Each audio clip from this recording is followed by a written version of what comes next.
Alright, I'm going to be as honest as I can right now. Godzilla City on the Edge of Battle, or Godzilla 2 City on the Edge of Battle, honestly, isn't that bad. Yeah, I know that might sound sacrilegious at this point because I know a lot of people really don't like the anime films so far. But in all honesty, this movie fixed a few things that was wrong with Planet of the Monsters, and that's mostly on the human side of things. When it comes to monster action, you're kind of left to the last 30 minutes of the movie to really soak in all of that Godzilla action. Yeah, it really doesn't have too much going on in terms of action. We do get a Servum fight, we do get to see Servums as little worms for like a minute, probably less. And in terms of Godzilla, for the first 40 minutes, the dude is sleeping until he finally wakes up and he's like, herp derp derp, gotta go on patrol. He's basically surveying the area looking for the humans because he wants them dead, like I'm sure many Godzilla fans do. But I guess this is just the optimist in me. Everything before all the monster action, a good chunk of the movie, everything was interesting. You know, when Haruo wakes up in his little hut and everything, and he's glowing glittery and all that other kind of stuff, and he meets up with his team, and the team gets attacked by Servum monsters, and then they make contact with the tribes people that have been living on Earth all this time. There's some interesting banter in there, which I found to be kind of surprising. The really interesting stuff doesn't start to really kick in until they start getting signals from Mechagodzilla. And when Meina and Miana, the two twin girls, when they lead them to where Mechagodzilla is, we see that there is a city. It turns out Mechagodzilla and the nanometal have actually been evolving all this time, just as long as Godzilla has been. And it turns out the nanometal recreated the city that was around the place where Mechagodzilla was being developed. So that was really interesting, and the atmosphere in that city is actually like how it was on Earth before Godzilla took over. So it's almost like it's man and technology versus Earth and nature.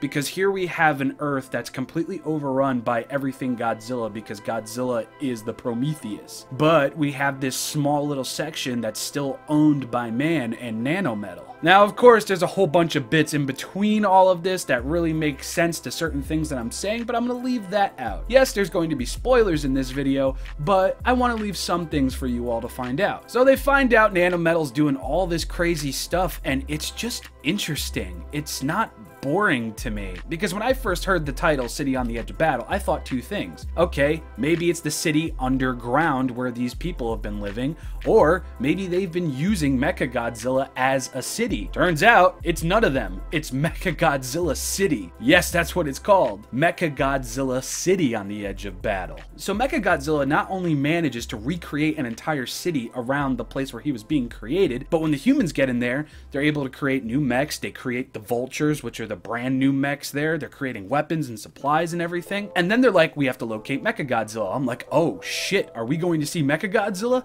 And yes, everybody, you do see Mechagodzilla in this movie. Just his head though.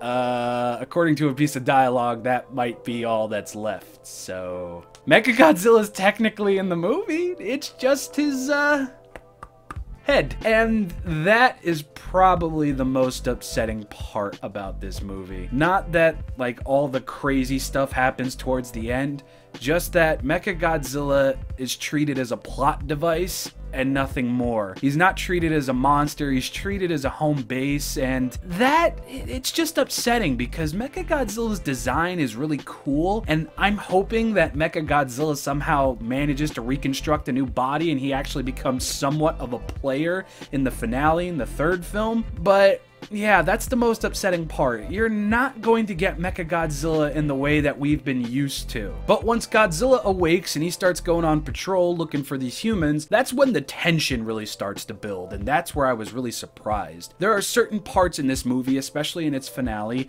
where things get tense and my heart was going. I was actually in suspense. I was thrilled. There was a lot of really great shots at the end, and the animation definitely seems to have been improved since the first movie. And the music as well. The music is much more sinister this time around. I'm pretty sure it's not the same soundtrack, but then again, I have the soundtrack digitally, and God, I think I listened to that whole thing once and I was just kind of done with it. Shin Gojira, this soundtrack is not. But anyway, animation looks better, the music is better, Godzilla's animation is still a little janky, but overall the film did look pretty good. Now, in terms of the finale, I'm going to get a little bit more detailed with this. So basically, Mechagodzilla City is fabricating an EMP spear, so they can do the same thing that they did to little Godzilla, Godzilla Filius. And you know, everything's kind of working out. The vultures are luring Godzilla back on path. Everything seems to be going great. They entrench Godzilla in this little trap that they have. They're spraying him with nanometal. He does get a couple shots in there, but nothing bad really happens. And then they're like, all right,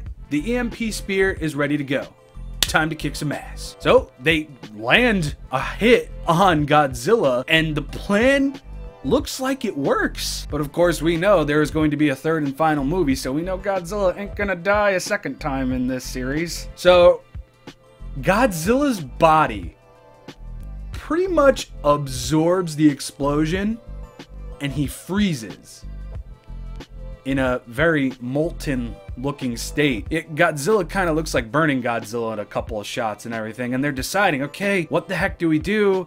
And then one of the other guys, one of the main characters whose name I can't freaking remember despite watching this movie 2 times today already, he was like, listen, if we do a suicide dive in there and everything, we'll be able to pierce Godzilla, he'll be dead, he'll be gone, we'll be good. But then he says there's a part of the vulture mech that can't withstand heat and we need to get rid of it. And then he's like, yeah, it's you, Haruo. And then nanometal starts freaking consuming Haruo, it starts consuming Yuko, it starts consuming the other guy. And he's saying, become one with Mechagodzilla. You know, this is how we have to do it. And Haruo's like, why would we defeat him without our humanity intact? All that other stuff. So basically Yuko, she gets a pretty bad hit from this nanometal, and she starts descending because she lost consciousness. Haruo catches her vulture, and he aims his gun towards Mechagodzilla City, and he starts destroying it. That's when Metphys comes on the comms, and he's like, listen, get Yuko away from the area, and the nanometal should, like, retract. She should be okay. And this part's actually kind of choked me up a bit. Godzilla's destroying Mechagodzilla City, and he just looks like the devil in hell, man, because he is surrounded by fire. He's roaring. We do get somewhat more of a deeper roar from Godzilla, especially after he kind of wakes up from being blown up from within. You know, the roar sounds more like 1954. He sounds much more aged. He sounds much more damaged, but he doesn't look it. In all honesty, the whole veins and the burningness of him makes him look stronger, so yeah. But Haruo gets Yuko away from the area. She falls out of her vulture. He's holding her in his arms, and she cries, nanometal. It's not a normal tear. And the movie essentially ends with Haruo holding Yuko after they made their little romantic connection in the movie and everything. And I guess Yuko's dead. And then we get the end credits scene. Now the end credits scene has Metphys, a whole bunch of things that he said throughout the first and the second film. We're starting to see golden strands forming the symbol that was on this stone that Metphys was talking about at some point during the movie. And then we go back to the scene where Metphys was talking with Haruo about the monster that destroyed his home planet.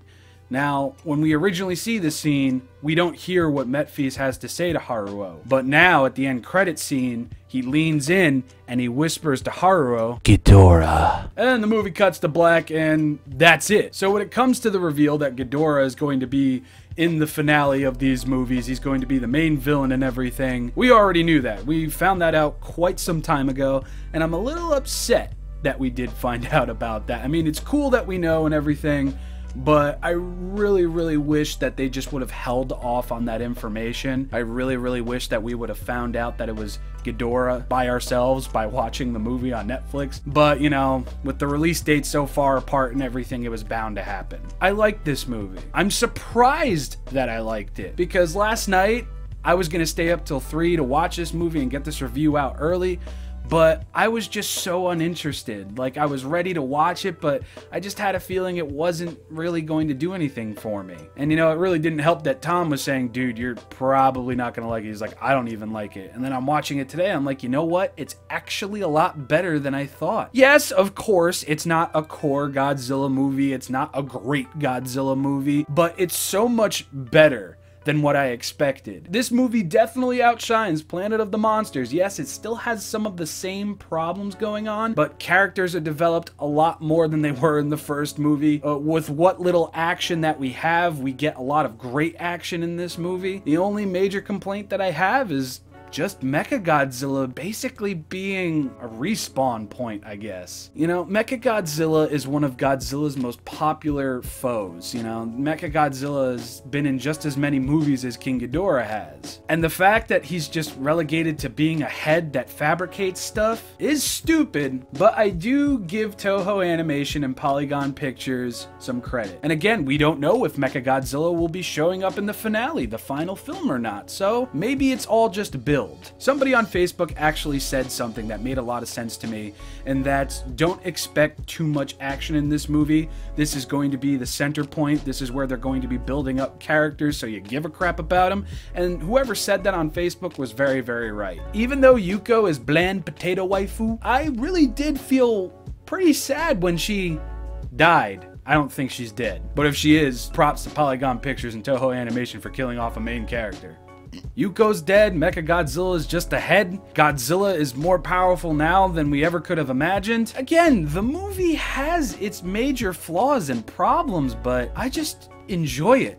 I enjoy it a lot. And I didn't just watch the movie a second time because, oh hey, I need a second opinion upon my first reaction. I watched the movie a second time because I honestly found it interesting. Now I know it might be a different situation for different people who are going to be watching this movie, but as far as I go, I really liked the movie. I enjoyed the movie. It did some things better, it did some things the same, but at bare bones, I like it. And if these movies are to ever be released here in the States on Blu-ray or something like that, yeah, I would buy them. Not just because I'm a Godzilla fan and I feel the need to have everything that is released from Godzilla, but because City on the Edge of Battle is a decent flick, and it makes Planet of the Monsters a decent flick as well. So I will say this, go into the movie, try not to expect too much, because like I said, my expectations were way down low. I wasn't even expecting to like this movie, and I came out honestly enjoying it. Both times, might I add. Again, there's not too much Godzilla. The server monsters really aren't utilized very much at